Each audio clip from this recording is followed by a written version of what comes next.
Recording in Assalamualaikum warahmatullahi wabarakatuh. Selamat pagi kelas 4C.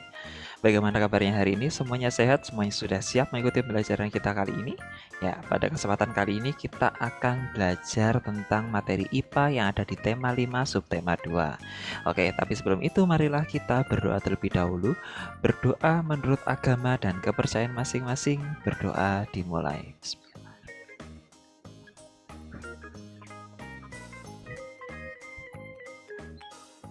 Berdoa selesai. Ya, tetap di tema 5 ini seperti yang sudah kita bahas di pembelajaran sebelumnya. Di pembelajaran sebelumnya kita mempelajari tentang beberapa sifat-sifat cahaya. Nah, kali ini kita akan membuktikan beberapa sifat yang ada. Nah, di sini bisa kalian buka di buku tema kalian di halaman 56. Nah, di halaman 56 itu ada sebuah kisah. Sepulang sekolah, Beni menceritakan kepada kakeknya kisah perjuangan Sultan Hasanuddin. Beni bertanya kepada kakeknya, bagaimana cara orang zaman dahulu berkomunikasi ketika perang. Beni sangat tertarik dengan cerita kakek tentang penggunaan cahaya sebagai alat komunikasi. Kakek mencoba menggambarkan proses berkomunikasi menggunakan cahaya dan cermin. Arah berkas cahaya berkaitan dengan posisi cermin dan sumber cahaya. Amati gambar di samping. Nah, ini gambar Beni dan teman-temannya ketika memainkan cermin. Kalau yang dari atas ini berarti apa? Berarti arah datangnya cahaya. Sedangkan ini yang mereka pegang semua di sini adalah cermin. Oke. Nah, bisa kita lihat kalau cerminnya ini dipantulkan dan cahayanya itu memantul ke arah yang lain. Nah, dan dipantulkannya berarti apa? Dipengaruhi oleh posisi cerminnya. Jadi ketika posisi cerminnya itu diarahkan ke depan, ya cahayanya akan memantul ke depan. Tapi kalau ke samping ya ke samping dan seterusnya tergantung posisi cerminnya. Kamu akan mempraktikkan cara berkomunikasi menggunakan cahaya dan cermin. Nah, ini kita tidak akan lakukan, tapi yang akan kita lakukan di sini adalah seperti yang sudah ada di sini, yaitu bukan percobaan, tapi kita melihat secara bersama-sama bagaimana ini jalannya apa ya? Tentang cahaya yang dibelokkan dengan cermin ini atau cahaya yang dipantulkan dari cermin ini. Nah, sekarang Pak Wisnu tunjukkan videonya sebentar. Nah,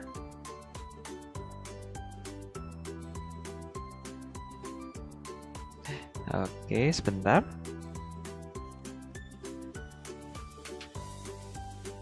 Nah,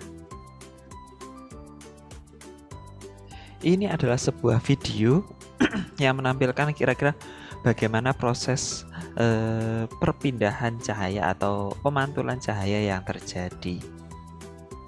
Oke, sekarang coba kita lihat ini pembuktian sifat-sifat cahayanya. Nah, salah satunya adalah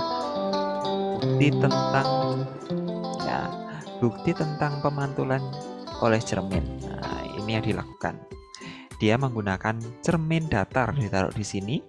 Terus ada sisir rambut. Nah, ini sisir rambutnya. Jepit rambut apa? Ini center, 4 buah jepit kertas dan 1 lembar kertas HVS. Nah, ini kertas HVS-nya digunakan sebagai alasnya. Coba kita lakukan apa? Kita lihat apa yang terjadi di situ. Nah, jadi senternya itu ditaruh di mana ini? Di belakangnya sisir. Nah, sisirnya ini pasti lurus-lurus ke bawah. Nah, dan ketika terkena cahaya, ini ada berkas cahayanya atau bayang-bayangnya juga yang terlihat itu juga lurus. Nah, ini membuktikan kalau cahaya itu merambat lurus di sini sesuai dengan arah datangnya. Oke, kita lihat lagi lebih lanjut.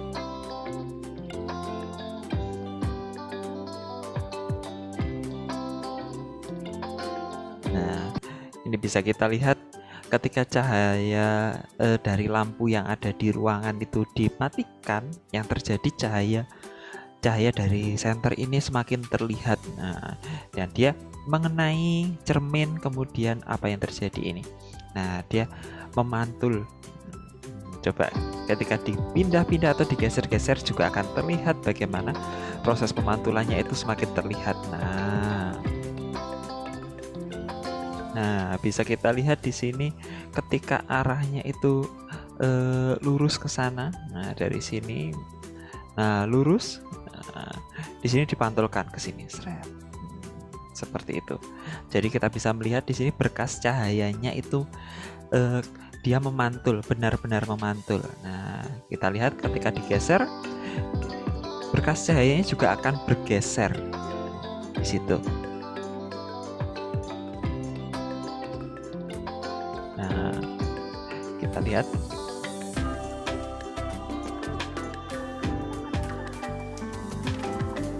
Nah, ketika digerakkan juga berkas cahayanya ikut bergerak sesuai dengan arahnya cermin. Nah, kemana kira-kira? Nah, kalau kalian amati di sini cahayanya itu seperti lurus kalau dari cerminnya. Nah, ini loh, ini masih lurus. Nah, seperti itu. Oke. Pak Wisnu memakai warna apa ya? Merah saja. Nah, kalau kalian amati di sini misalkan cahaya yang di sini, loh, ini lurus. Nah, sini. Nah, ini bukti kalau cahaya itu merambat lurus, apalagi kalau dipantulkan juga memantul lurus sesuai dengan arah yang digunakan sudut yang digunakan untuk meletakkan cermin. Oke. Ketika digeser juga masih akan lurus nanti.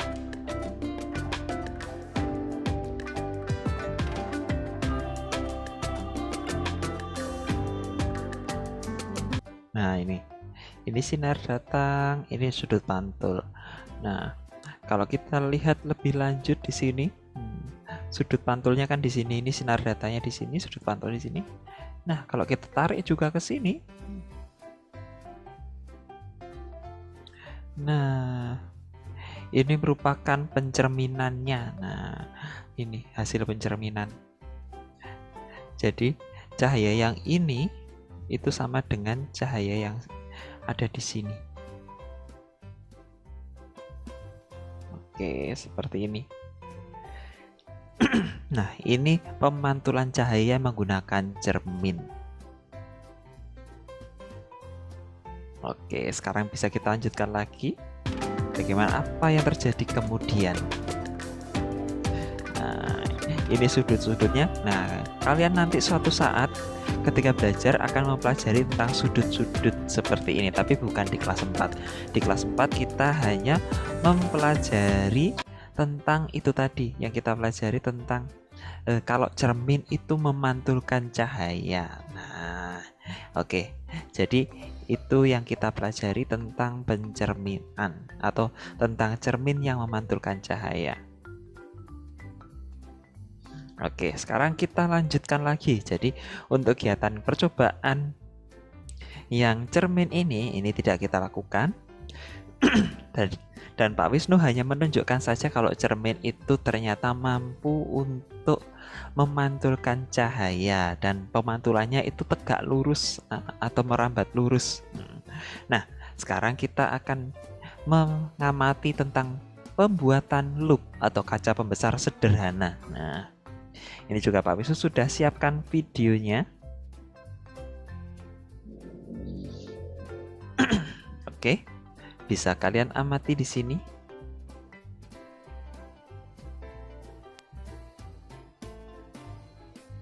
Halo teman-teman, pada video ini kita akan melakukan percobaan yaitu membuat kaca pembesar atau loop sederhana.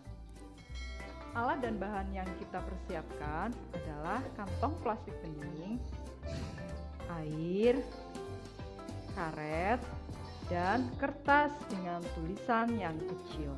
Nah, di sini sesuai dengan yang ada di buku, yang dilakukan adalah percobaan membuat kaca pembesar sederhana menggunakan kertas plastik bening atau botol bening dengan permukaan rata. Jadi bisa menggunakan plastik bening saja yang paling mudah, kemudian air dan kertas dengan tulisan yang kecil-kecil. Nah, setelah ini kalian tidak perlu melakukan, kalian hanya mengamati apa yang ditampilkan di video ini. Tapi kalau kalian mau mencobanya untuk menjawab pertanyaan-pertanyaan di sini, itu Pak Wisnu kasih jempol. Good job buat kalian. Nah, untuk yang ingin mengamati, ini Pak Wisnu tampilkan saja di sini. Silahkan sambil diamati.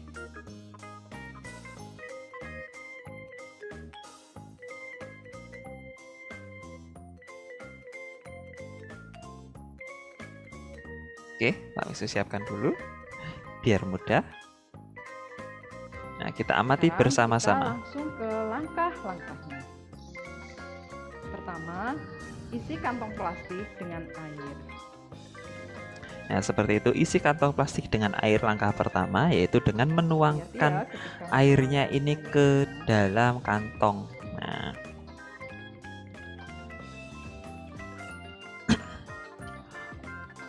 langkah selanjutnya yaitu dengan mengikat setelah diisi. Kemudian diikat dengan boleh seperti ini menggunakan plastik, bukan plastik, karet gelang. Karet yang telah disediakan. Nah, setelah itu diletakkan di kertas di bawah kantong plastik. Tulisan asli letakkan kelas yang terlihat dari plastik. Nah, seperti itu. Jadi diletakkan kantong plastiknya itu di atas tulisan yang kecil-kecil yang sudah disediakan. Nah, maka dari situ bisa kita bandingkan di sini. Coba. Nah, yang di samping ini adalah tulisan yang tidak ditaruh plastik di atasnya, plastik berisi air. Tapi yang ini, yang di sampingnya itu adalah tulisan yang di atasnya ditaruh plastik berisi air. Nah, terlihat dengan jelas di situ kalau tulisannya membesar meskipun kurang jelas terbacanya.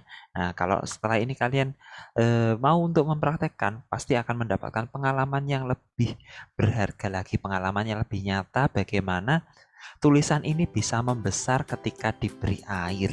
Oke, sudah ada perbedaan ya teman-teman. Sekarang kita akan mengulanginya. Oke, jadi kira-kira seperti itu yang dilakukan di percobaan ini. Nah, ulangi dengan kantong plastik berukuran 1/5 kali lebih besar. Nah, di sini akan ditampilkan. Nah, kira-kira kalau ini, coba kita perbesar lagi. Kalau di sini terlihatnya bagaimana? Apakah terlihat tulisannya ini ada perbedaan atau mana yang lebih besar kira-kira? Oke, di situ terlihat. Nah, terlihat mana kira-kira tulisan yang lebih besar? Oke. Nah, ini tulisannya ini besarnya sama-sama kecilnya juga. Nah, bisa kita lihat di sini. Dasarnya itu awalnya itu sama, tapi coba kalau kita bandingkan satunya pakai besar, satunya pakai kecil di sini. Nah, ini. Mana tulisan yang terlihat lebih besar? Yang ada di kantong plastik besar atau yang di kantong plastik kecil? Nah, itu kalian bisa membandingkan sendiri dan mengambil kesimpulan dari situ. Oke. Nah, dan setelah itu silahkan kalian jawab pertanyaan-pertanyaan yang ada di halaman 72 ini saja. Jadi, apa perbedaan antara tulisan asli dan tulisan yang terlihat dari plastik? Mengapa perbedaan itu bisa terjadi? Nah, kira-kira kalau yang menggunakan air seperti ini berarti terjadi apa ya? Terjadi pemunculan salah satu kemungkinan sifat cahaya, yaitu apa kira-kira? Apa kesimpulannya dapat kamu temukan dari percobaan ini? Kira-kira kesimpulannya apa? Ketika airnya semakin banyak dan airnya yang sedikit ini, mana yang menunjukkan perbedaan atau di situ ada perbedaan apa? Nah, oke. Nah, seperti itu. Jadi setelah ini silahkan kalian kerjakan yang ada di halaman 72 ini tentang pembuatan apa ini tadi? Pembuatan loop atau kaca pembesar sederhana menggunakan air dan plastik, kantong plastik. Oke, itu saja yang Pak Wisnu bisa sampaikan di video kita kali ini. Sebelum kita akhiri, marilah kita berdoa terlebih dahulu. Berdoa menurut agama dan kepercayaan masing-masing. Berdoa dimulai.